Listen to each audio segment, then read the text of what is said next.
but why don't you kind of just take 60 seconds and just introduce yourself, talk about where you're at, what's going on in your life, and then we'll jump in. Yeah. Well, name's Brennan Washington. We moved to Bowling Green, Kentucky in the fall of 2023 to plant our church called City Light Church in the fall of 24.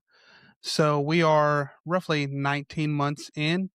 And all jokes aside, it does feel like every single time we think we know what we're doing, we realize we don't know what we're doing. Yeah. Um, Especially, second time through with Easter, second time through with some of these promo events and things like that. But we're kind of settling into what we feel like is, I think, the heart of our church, the core kind of person that would call our church home. And so, yeah, we're swinging big, striking out some, but hoping we run into one every now and then. But my family, I got 4 boys, 1, 7, 9, and 10. Married to Miss Corinne Washington of 8 years. So Wow. yeah, there you go. That was 60 seconds, I think, right there. That's spot on. And that is, that's a lot. And, just for everyone listening, with this podcast, I like to bring on people who are doing things that stand out. We in the process of starting a podcast, and what is it for, and I overthink everything, and I kind of recently switched it from another title, and we're calling it the Outstand Podcast. And so the reason why I have people on here is having conversations around with people that are doing things that stand out, that are outstanding, and that outstand maybe what's going on, that maybe get that are noticeable, that I want to share with the world, with my audience, my friends. And I think one thing that's really stuck out about you in the last couple of years that we've known each other, and caveat, he is a friend, but he's also a client. We've been working together, but through that process, we've built a relationship, and we've had many conversations, even outside of you know the church and marketing and all that stuff. We've had multiple conversations on many different levels, and I think one of the things that's really stuck out to me about you is that you're, as a leader, as a pastor, as a husband, as a dad to 4 kids. I mean, you've got a lot going on, right? Everyone's busy, but even in our conversations, that's never been an excuse. Hmm. And you've always been someone that even in our conversations, you're always learning, you're always asking questions, but you're also, I've noticed that you've been very intentional about the people that you put in your life and around your life, and not just learning, but also implementing. And so I think that's really what stuck out, is like you've been able to, okay, I know what I know. I don't know what I don't know. I got to find the right people. And you've just, so many times everyone could say this. It's like, hey, we give recommendations. Hey, you should try this. You should do this. And you've just taken so many things that I've mentioned, or I've taught, or even, even other conversations I've heard I've seen you had, and you're just like, okay, great. We're going to do this. And so that's one of the reasons why, that's really stuck out, is you just been like, hey, we're going to learn it, and we're going to do it, and we're going to figure it out. And so when it comes to that, and it comes to planning a church and everything you have on your plate, how do you decide what is important, what's not? Yeah. Well, I think this is so cliche, so I apologize. But I really kind of start with, okay, what's the vision of our church? And if it aligns with the vision, then okay, let's consider it. If it doesn't, then we're probably not going to consider it. So there may be great ideas. People bring great ideas all the time of things that we should do. And Yeah. sometimes I even have great ideas of things that we should do. But I try to come back to, okay, does this fulfill the vision that God's given us? But also, is it is it us? Because there's some things that are great ideas, but they're just not us. So that's kind of the first filter is, does this help us accomplish what God's called us to do? Does it fit the DNA of our church? And then from there, it's, asking questions like, can we do this with excellence? Again, there's a ton of things that I think even you, Chandler, would look at what we do and say, hey, you should probably do that or you could do that. And I would probably agree with you, Yeah. but we're not going to start it because we can't do it well. And I'd rather not do something than do something, or I'd rather not do something than do something not excellently. Yeah. Um, so again, that impacts how we do sermon series, how we do online presence, how we do stuff inside of the room. So yeah, that's kind of the filter is, is it us and can we do it with excellence?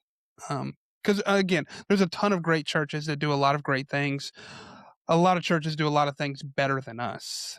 And Yeah. I make no apology that, hey, we're not going to do everything right or everything, but the things that we do, we want to make sure that we do them with excellence, and they're great. So That's good.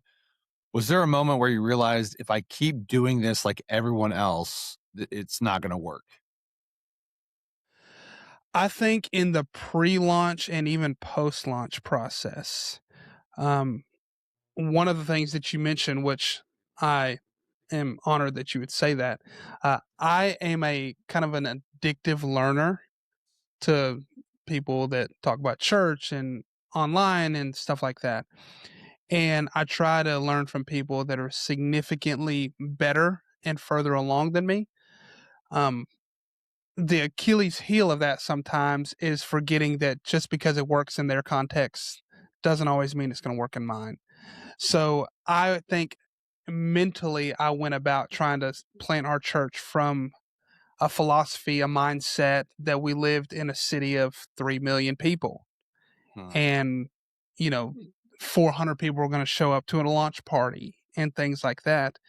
And what it was doing was it was robbing me from really loving on the people that did show up Hmm. and really seeing the people that God was bringing. So really quickly, I kind of had to abandon this mentality or this picture of what I thought the church was going to be and learn to embrace and love the church that God had actually called me to pastor, which was the people in the room. Um, so I think that kind of principle has affected the last 19 months where I'm just trying to not be really competitive at all. I'm not trying to compare what we do to other people. Um, we always want to get better, yeah, but there is a little bit of an art of celebrating what God's doing in our context as opposed to always looking and thinking about what he's not doing. That's good. Well, let me, and that's great. And then I would ask you is how do you manage that tension between, hey, we've got to reach more people, lost people, unchurched, dechurched, whatever that is. We've got to continue to reach out, right? But at the same time, we also have to manage to steward, to love the people that God has already sent. How do you manage that tension? It's by staying close to the people, I think, is the big thing for me. It's easy. My personality, it's very easy for me to just get outward focused and go and reach and build and all the different things. And I will stay stuck there. I've noticed this. If I'm not making time and space to like be with the people Mm, that have sacrificed a lot to be a part of our church and hearing what's on their heart, what they're struggling with, then I will sacrifice caring for the people for reaching who's not here yet. Um, but in the same conversation, I'm also trying to remind the people that are here, hey, this is not just us four and no more. Like yeah, we have a collective calling responsibility to create what you have found here for other people that have not found that yet. mm, So I don't think it's either or, um, yeah, but it's both and. But it is a tension to manage, especially. I mean, you're wiring. Every pastor is wired different. yeah, Some pastors are gonna love the they're going to have 4 different D groups in a week where they're just digging deep discipleship with 12 Yeah. dudes. Praise God for that. That's awesome. We need that. But that pastor may struggle to remember, hey, uh, there's something called the Great Commission, which means Yeah. I have to go and reach more people. And then Yeah. there's guys like me that are, we're going to run through a wall to reach more people that aren't here yet. But I need a pastor to remind me, hey, don't forsake the sheep that God has put under your care, chasing after who's not here yet. Oh, that's that's great. What at the beginning of the podcast, I was talking about one of the things has that stood out to me about you is, your ability to learn, but also the people that you've surrounded yourself with. Um, you know, how intentional, because I know sometimes, like for me, I am very people, I'm a connector. And so having people around me and connecting with people is not something I have to do intentionally. Now I think it's more for me, I have to be intentional with who those people are, and something that I'm having to get better at. With you in the the leaders and pastors and even in your community, like, how intentional has that been for you when it comes to, okay, I've got to find the right, you know, the leaders in your church or the right, people to help me build this thing. What does that process look like? I'll start with the one inside the church, then go outside the church. Inside the church, I think church planning, and you know this, Chandler, is one of the most exposing kind of experiences for any leader, especially if you came from an established church where um, there's a staff member for everything.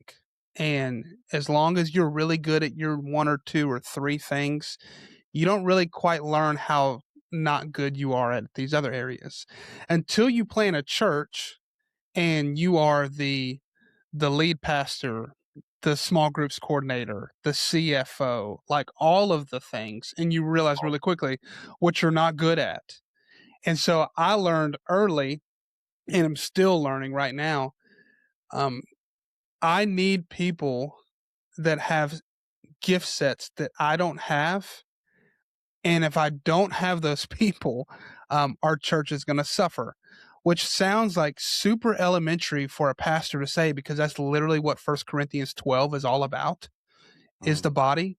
But I just try to, in conversation with people that I meet, I'm asking them all the same question, like, hey, what do you love? Yeah. What are you really good at? Because I know that not only will they have more joy in contributing in an area that they're gifted in, but selfishly, I'm like, our church is better if you have a gift that elevates everything about our church and you can serve in that way. So I'm constantly asking that question, trying to see what people love, and then try to, put them in a seat to win. Yeah. Outside of the church, I don't know who I picked this up from, but I'm thankful that I did. But really just trying to pursue people that are doing what I'm doing, have done what I'm doing, and have been doing it for a little while. So this sounds terrible to say, but you know what I mean? I think I got enough friends. Like I got plenty of friends. Yeah. I know a ton of guys that are doing what I'm doing right now in different contexts. Um, I'm trying to meet and be in conversation and learn from people that can look to what I'm doing currently and say, "Hey, have you thought about this? Yeah. Hey, I made this mistake when I was in your seat. Uh, think about it in this way instead of that way because it may save you a hard conversation or a mistake or whatever it is." But I learned that those people, 8 out of 10 times, are not going to come find me. I got to find them. Yeah. So they look like me being really annoying in DMs and at conferences and meeting people like you saying, "Hey, who can you connect me with?" and things like that. But I think the moral of the whole story is you got to go find them. They're not going to find you. Yeah. What do you think the cost is for a leader who doesn't have the right people around them? Man, that's a good question. I think you're gonna have to be okay if the vision you have doesn't accelerate at the pace in which you want it to. Yeah. And just be okay with that. Because there's some leaders in some churches where it's not because the leader isn't looking for them, they're just not there. Yeah. And, if that's the case, okay, but that's where you've been called. That's where you're supposed to lead. So even though you wanted this by X date, Yeah. that ain't the plan. Um, but yeah, that would be really tough. Yeah. Well, and I think one thing I've observed over the years, and what I've noticed with some guys, and I'm not gonna name drop, but guys who have very influential churches, is that they're always recruiting. Like, great leaders, like, I've got guys that I would they're friends, and on multiple occasions, they'll say it jokingly, but it's like, "Hey, when are you gonna move to whatever? Hey, when are you gonna come help me?" And they make it sound like it's a joke, and maybe it is, maybe they're just being flattery, but I think with that question is if you're not recruiting and you're not being intentional about trying to find who you need and the type of people, or even I think like you said, being self-aware enough to go, hey, this is what I'm good at. These are the areas that I'm not great at. I've got to find people that fit those seats on the bus that can bring energy and drive to areas that maybe I'm not very Yeah. proficient in or great in. And the cost of not doing that is, yeah, I think it's speed. Um, I think it's a lot of things. I think it's why at some level, and maybe you would disagree, but I think it's why at some level that the average size of churches is between, that 100 to 150, maybe 200, depending on what report, is because when it's one person is trying to do everything and be the Mhm. one guy, you're going to be limited by how effective you can be. And I think the same people that turn out those stats, either them or a company adjacent to them, have said that usually that 200 person kind of lid, the only thing that rips that lid off is when the senior leader stops trying to do everything themselves. Yeah. And I think one of the things that I'm learning is that the idealized person usually doesn't walk through your doors in that completed form. There's glimmers of it, but you have to develop them. Yeah.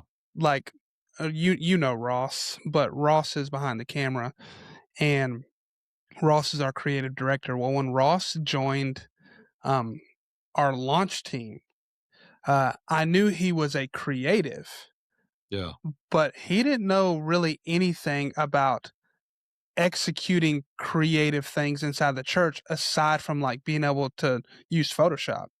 He didn't know anything about cameras, didn't really know anything about Premiere or anything like that. It just took time for him to learn it and to build it. And now, like I know Photoshop, I know Premiere, I know all those creative things. But Ross now at this point, 19 months in, would destroy me in Yeah. creative ability. So I think you could say that to any leader in any seat on the bus is like you got to look for the right person, and then if you get the right person, then uh, I think they can become what you need. Yeah. Yeah. And I think some of that goes back to, as a leader, can we be self-aware enough and have enough emotional intelligence to go, this is what I'm good at. This is what I'm not good at. And I need to find that person to fill that gap, that position on the field, whatever analogy you want to use, and then looking for that person because, you know, you can this is biblical. Like you're not going to find it's hard to find something that you're not looking for.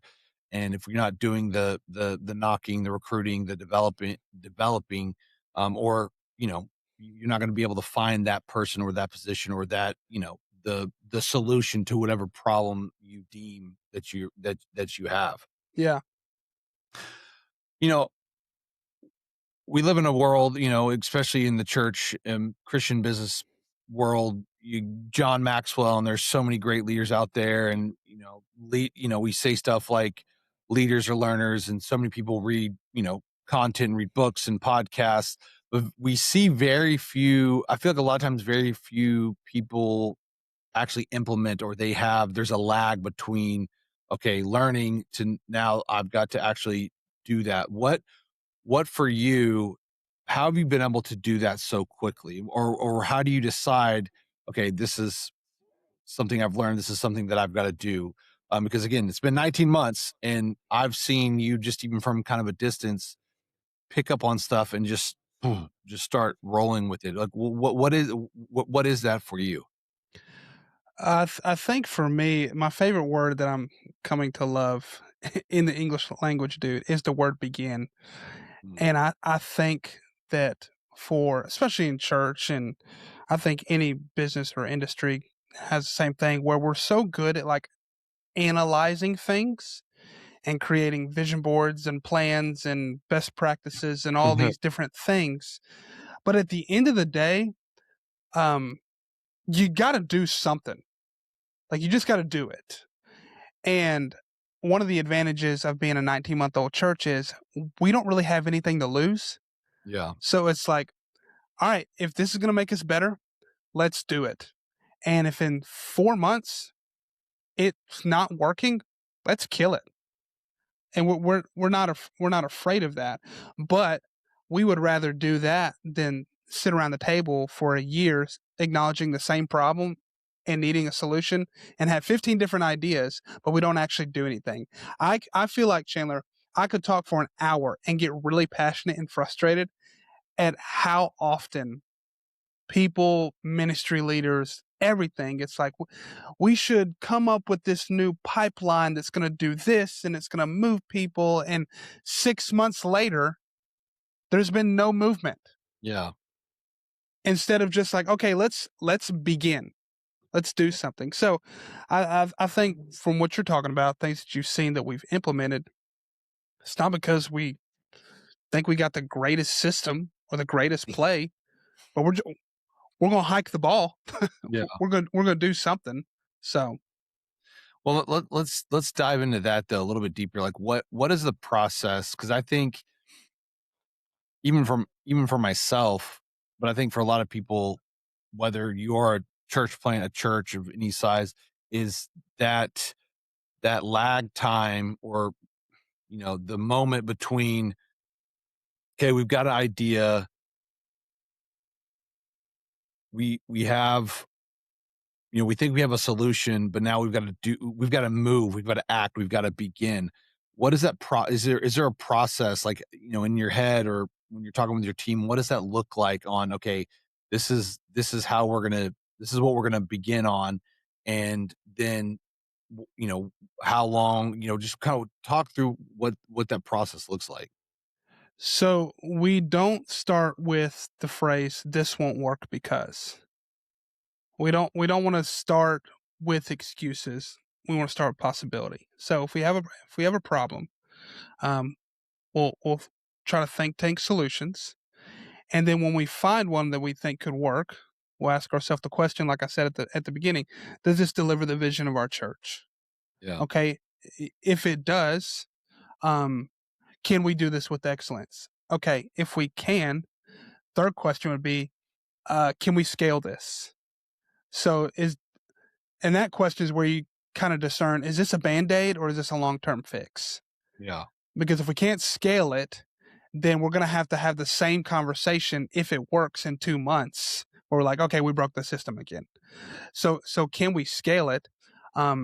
And then the next step would be, can we communicate it clearly? If we can do that, then we run it.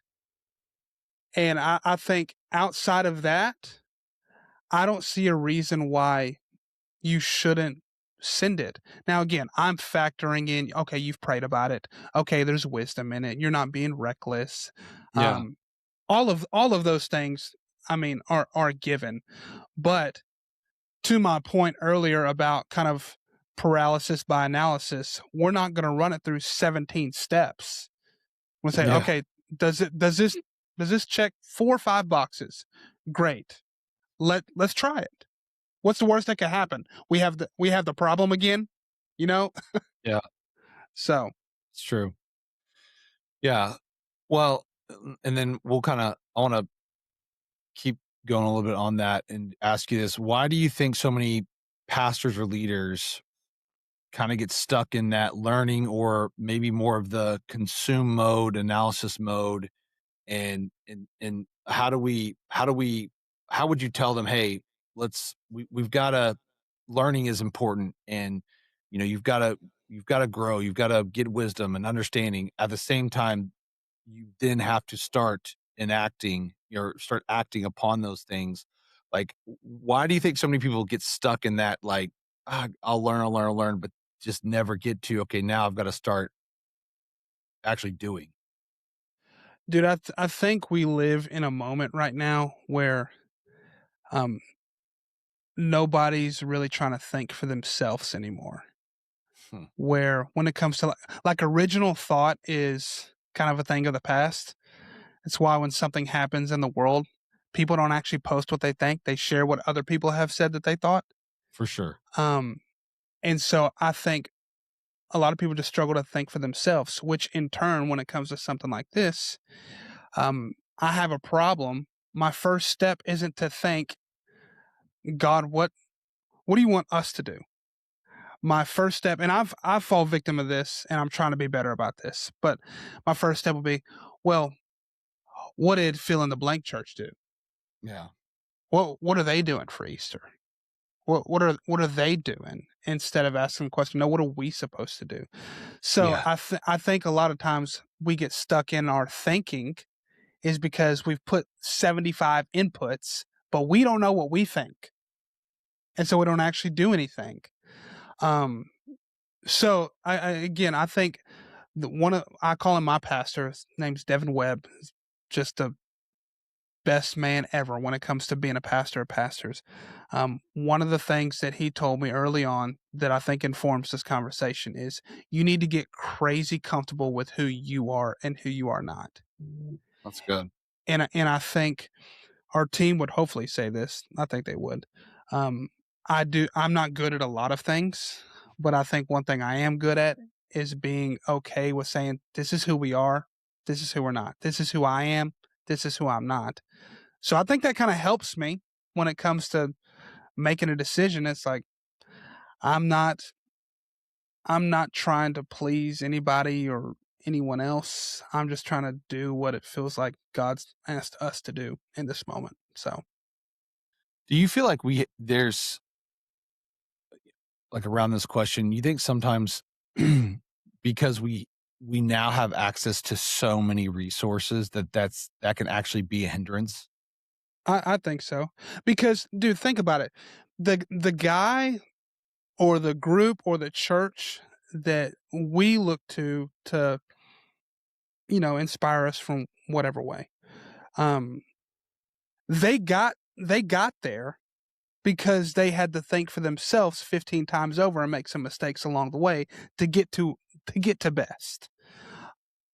But we sometimes want to shortcut that process of self-discovery by just taking that and thinking that we can import it. Well, we don't have to when we've never learned or had to walk through the things that they've gone through that make that work. Yeah. To use a preaching analogy, like I don't know who I saw this, but it's that idea of like, I'm not going to get up on stage and preach about something that I've never experienced like I have authority from it. Mm, You know what yeah. I'm saying? Like, I'm not going to. It's like when people ask me about kids, I'm like, look, if it's not in the Bible, I don't have much to give you because I can't give advice on how to raise kids until my kids are out of my house, don't Yeah. have rap sheets, and contribute to society. You know what I'm saying? So, so it's like if the Bible didn't talk about it, Yeah. don't ask me for my advice. I'm learning in real time, bro. Yeah. No, that's good. Oh my gosh. Um, yeah, I think that we more than ever have, and I'm thankful that we have the resources that we have. At the same time, I find myself different contexts, but similar situations is when I hear stuff, I've got to, I've got to remind myself, hey, stop, think about this. Does this line up with what I believe, with what I'm trying to do? And even sometimes, these gurus or these people, just because they're saying something doesn't mean that it's wrong or right. You have to sit down and, okay, in the context of what I'm doing and who I am and what I'm trying to build, does that work or does it make sense? And Mhm. not, copy paste everything, because then when you don't take the time to wrestle with it and work through it, then it's just letters on a piece of paper or on a website, and there's not much meaning to it. Yeah. Uh, so I think I think you've got to, yeah, that's such a good point. Being able to think for yourself and actually wrestle with those things and find your own context. And at the same time, I would say too, there are some things, and maybe you could speak to this. There are some things that, you know, with systems and stuff, it's like, listen, there's certain things, just take what you can find and run with it until you can, and I don't know what, for you, what those things may be, as far as like, hey, no point in reinventing the wheel. Here's what, here's some things, and maybe that's a question I'll ask you, is maybe within what you've learned in the last 19 months to another church planner, hey, church planner, here's what you should wrestle with, focus on, and here's some things that, like, don't just copy paste, run the play, and keep going. Yeah. I think things you should wrestle with is who are you? Yeah, What's your voice? it's good. What's your unique contribution to the body of Christ? Mm, And what's the unique heartbeat of your church? mm, Those are the things that I can't look at what Chandler's doing and just implant into my context, because at the end of the day, I'm the one that has to get up in front of people and communicate, and you know what I'm saying? So those are the things I would wrestle with as a church planner. Um, so good. the things that you can take, I think, are the more like you're speaking to, the systematic things, the process things. Because to think that you have to be original in that would be the equivalent of you going to sit down with your CPA during tax season and be like, I think I got a better system. I got a better plan. And he's like, dude, like it's federal tax code. It's unchanging. Like you win or Yeah, you don't. You know what I'm yeah, saying? So the systems things, I think you can glean from, you can apply and fit inside of your context. That may mean you have to scale them back or scale them up or whatever it is, but you don't have to reinvent the wheel around things like, hey, how do I follow up with people? yeah, You don't have to reinvent the wheel with like, what's the best way to run a Google ad or a yeah, Meta ad? See what I'm saying? Like, there's stuff like that it's objectively good or it's not. yeah, It's the other stuff that is like unique, intrinsic to the leader that I don't think you can just like copy and paste. yeah, yeah. Well, that's good. What do you feel like is the danger? And maybe we could spin this as more of an encouragement to, because I think a lot of us deal with this, whether you're in ministry or business. But What's the danger of a leader trying to do everything themselves, especially when it comes to ministry? The danger is if you shoot at everything, you'll hit nothing. If you try to do it all, you may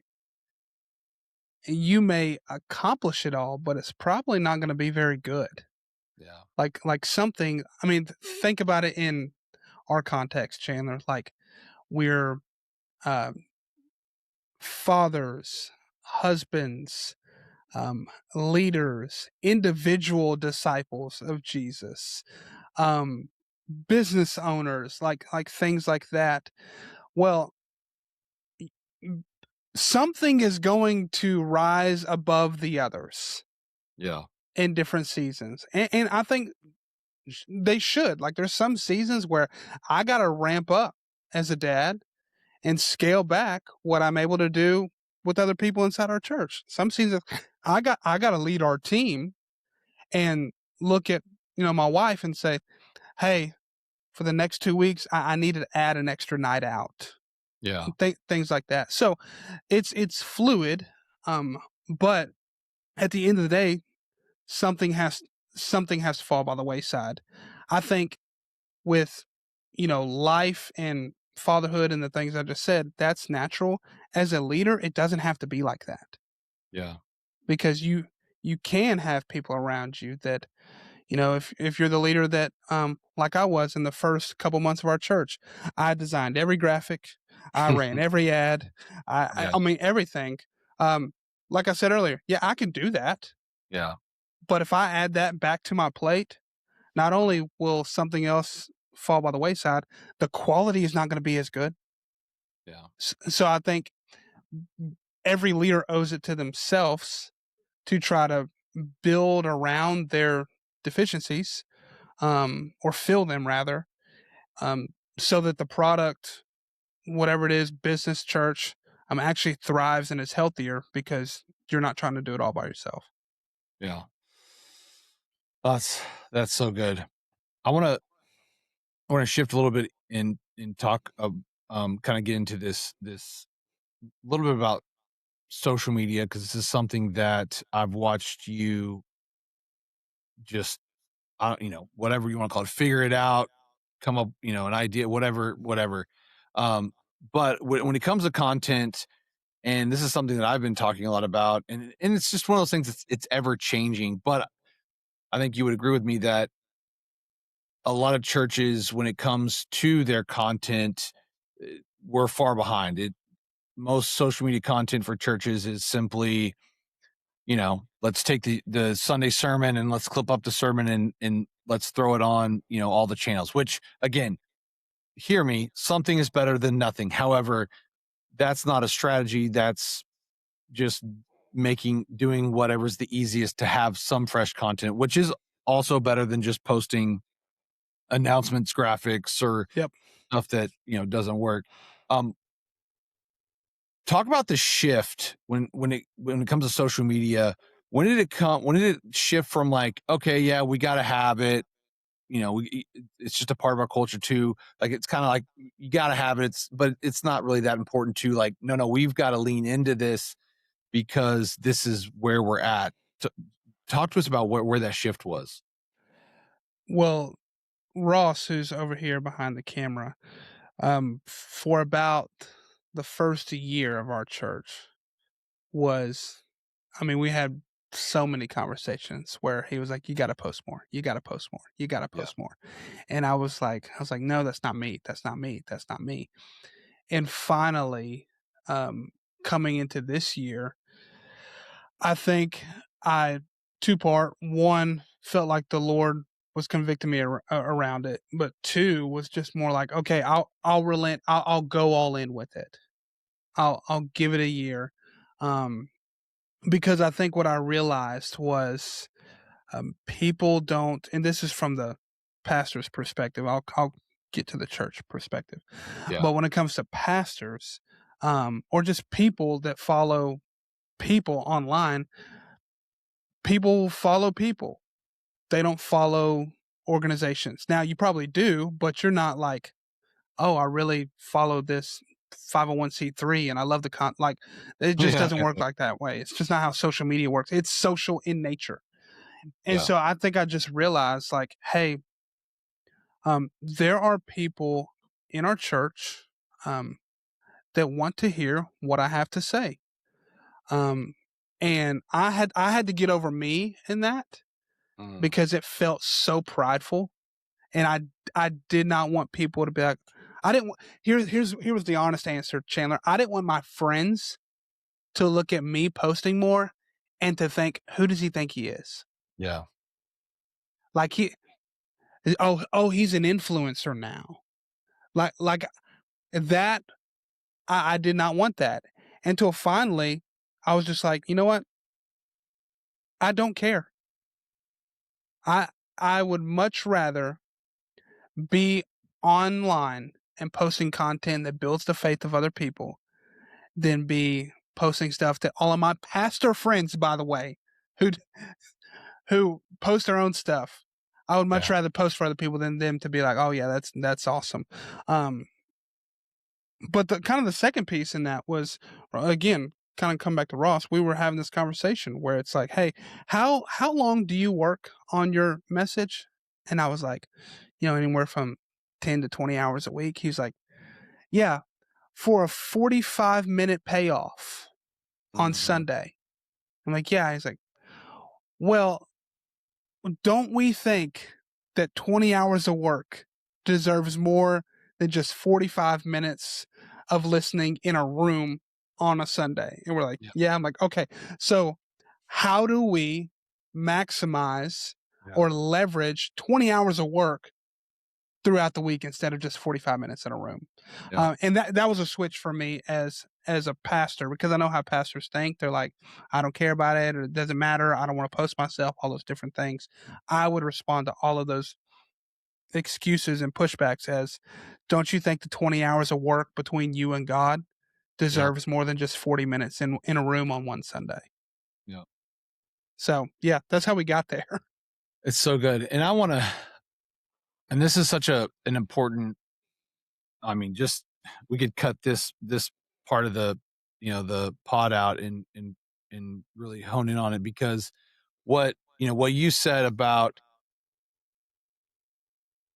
you know, what people think and pastor friends. And okay, when I started my own, when I started my own agency, and I knew I needed to start posting, and dude, I had those same feelings in, that, like, that same conversation. And the funny thing is, the more people I talk to that really get into, when it comes to posting and creating content, everyone deals with that. I would say even people who, when it comes to writing books or blogs, there's this insecurity. And really what's funny is that, like, we say stuff like, well, I don't want people to think I'm trying to be something. And we say, like, we don't want to be prideful, but the truth is that it's pride that's keeping us, because we're more focused on what our friends or certain people think more than on how this could help the people that we're actually Yep. serving. 'Cause I'm it's usually still never, thinking about me. yeah, it's, you're thinking more like, what are these people? And it's like, no. You're not, that's not your target. You should be worried about, okay, the people you're going to help, how can we help them? We should care more about what they think than Yep. what your friends or your current followers, because that's not that, that's not who you're called to help. Yep. And and um and I think that's something that God's had to, he's used social media weirdly to get through some of that insecurity and pride stuff of, hey, are you more concerned about what your friends or certain people think more than you are actually helping people? And when you Hmm. start focusing on, okay, who is it that you want to reach? Who do you want to speak to? Your audience, your community, then you tend to care less about what certain people think. And then you find out that most people are supportive and they're like, dude, I love your stuff. Yeah. Yeah. I don't, when my friends post now, I don't even really listen to it. I just like and repost and comment. Like, cause I Exactly, get because it. you understand. Yeah, you get it, because it's not easy. Yeah. Like, it takes a lot of work, but when you make the commitment and you see the value of it, and I want to maybe have you kind of speak into this more. What like maybe as an encouragement and a challenge when it comes to, whether it's a church planner, a Christian, a pastor, what would you say to them when it comes to social media and the power that it has and the importance of it till still to this day? Like, just maybe take a moment and just, hey, you like give a little exhortation, a little encouragement, a little challenge. What would you tell these guys or girls? I would just tell them in the words of I'm gonna give credit where credit's due. I heard Josh Howerton first say this, but he said that social media is the public square of the day. Mm, And so good. you can insert you as a Christian leader, pastor, thinker, influencer, whatever, spirit-filled believer, you have the opportunity to insert God-breathed things into the hearts and minds of people in that public square or not. And so I think pastors get that. It's like, okay, yeah, I want to pastor the people that are in the room, but if the word doesn't return void and it's the same anywhere it goes, why would I not put it in a public sphere, a space where people can be encouraged, be challenged, convicted by it? And so to abstain from it, I really do believe, is to abstain from any sort of public discourse. It's to abstain from communicate. It would be like Paul saying, you know what, I'm not using the Roman roads anymore. Yeah. Why? There's too many haters on it.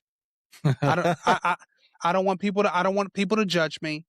It's like, no, you've been given access to the world Yeah. in a 6-inch block in your pocket. Yeah. Leverage it, Yeah. because I think God wants to use it.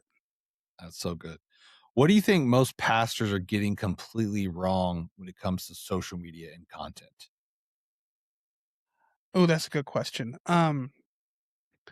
I think a lot of times when pastors think about social media, they struggle to turn off. Um, they struggle to turn the part of their brain off that only thinks about from a stage to a live room in a Mm, moment, yeah. and to switch it to the social media user. So, for example, Ross and I have conversations like this all the time.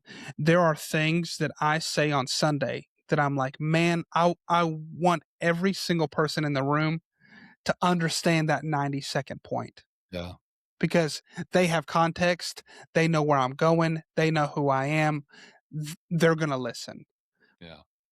But if I take that same methodology on social media, well, they're never going to hear it because in the room, they're going to give me 60 seconds to get to the point.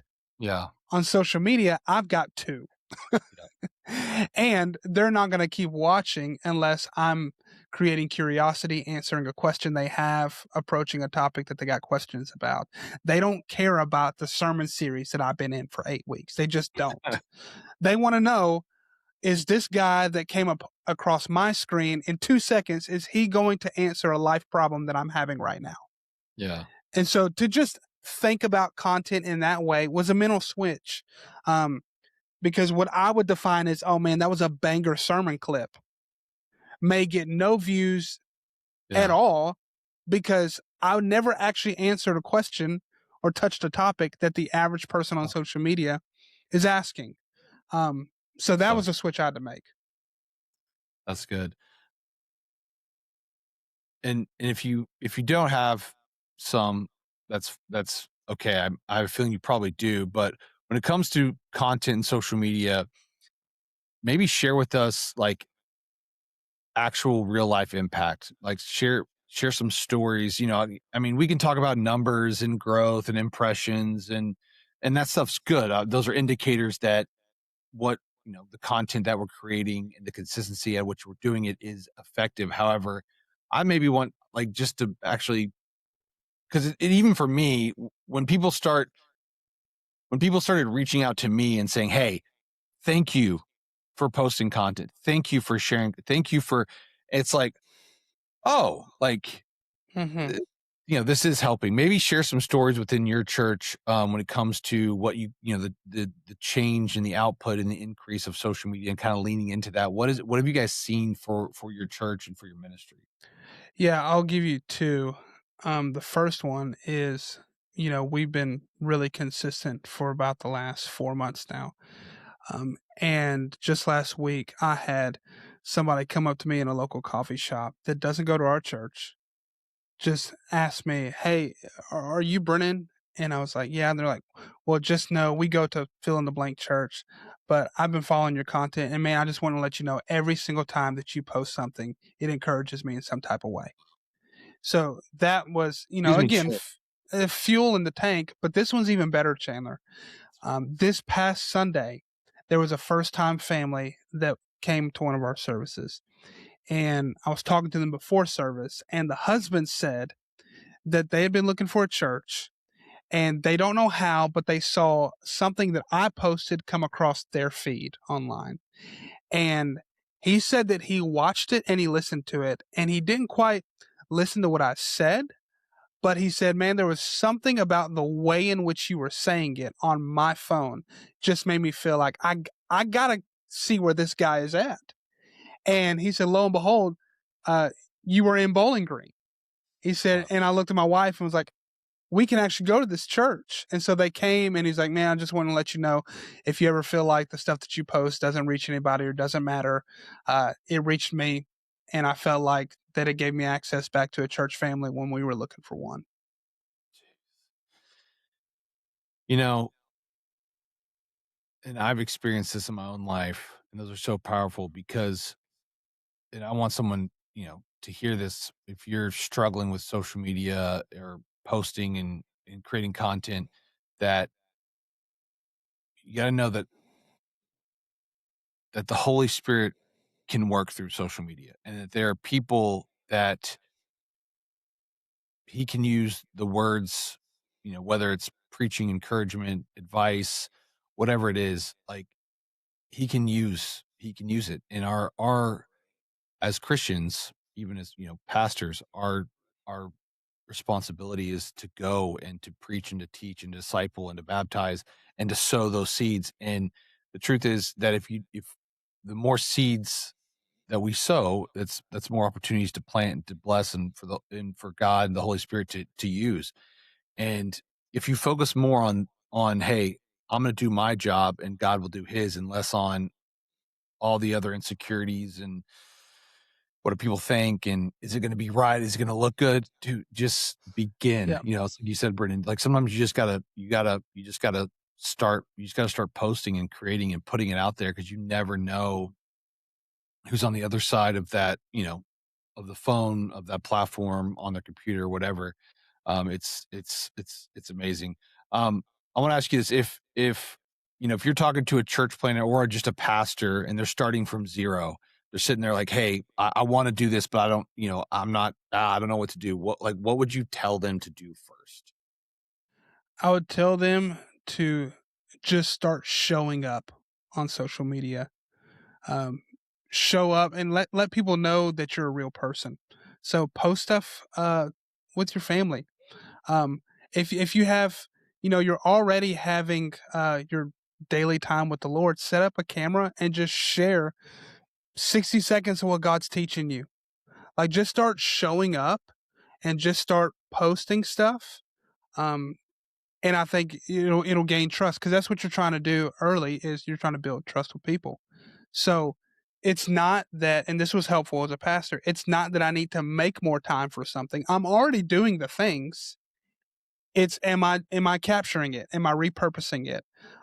So just start showing up, just start posting. I don't think that Instagram especially uh, cares all that much about how sleek and cool things Mm, look. I agree. Um, which, again, as a millennial, you'll relate to this, Chandler. I hate stuff that doesn't look high quality. I can't stand Yeah, it. Um, but but Instagram almost is like, yeah, that looks overproduced. yep. Um, My people. content that I record straight on Instagram, always does better than if I It's so record it. frustrating. It's so frustrating. It is so frustrating. I was But looking at that yesterday, and I was looking at like my stuff, and then the ones that I was just walking around my house and I'm just saying stuff gets 3-4 times more views than if I have some set down podcast clip, high quality 4K. yep, You know, dude, it's so frustrating. it is. But that's an easy on ramp for somebody that's like, where do I begin? You don't need the No. you don't need the Sony FX30. Like, you got an Hey, iPhone, hey, lay set it off up. my FX30 dog.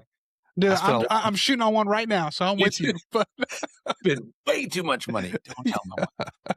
It's not so to just use. I could just, just flipped your use my iPhone sideways. or my iPad probably would have been absolutely.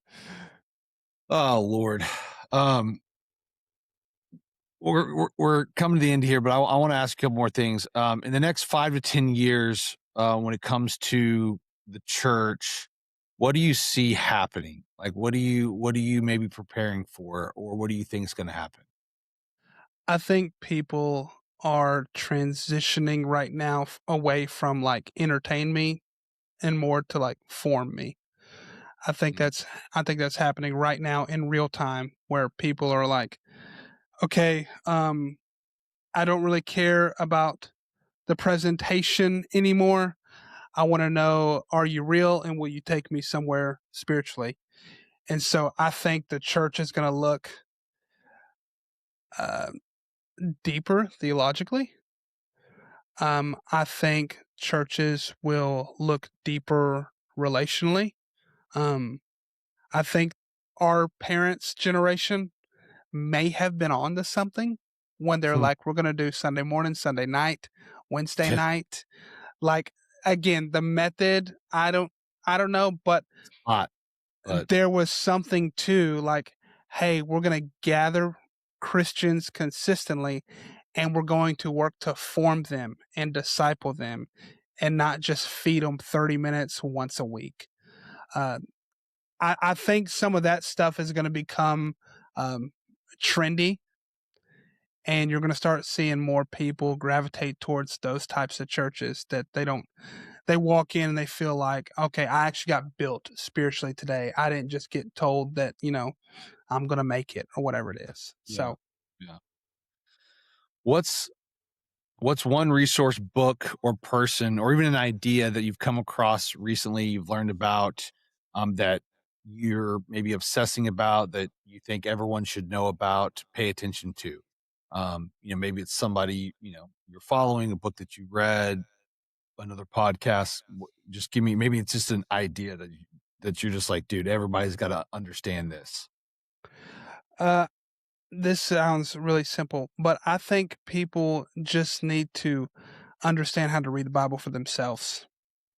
That's that's been that's been a big thing for me personally. Is I'm just more and more convinced that Christians just don't read, don't understand, or don't even really know how to interpret their Bible.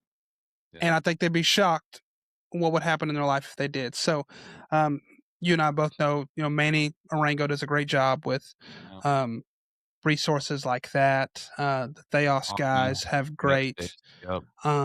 stuff like that. So, my number one recommendation would be to use one of those Netflix like Bible things and start digging that thing or ripping it apart on your own.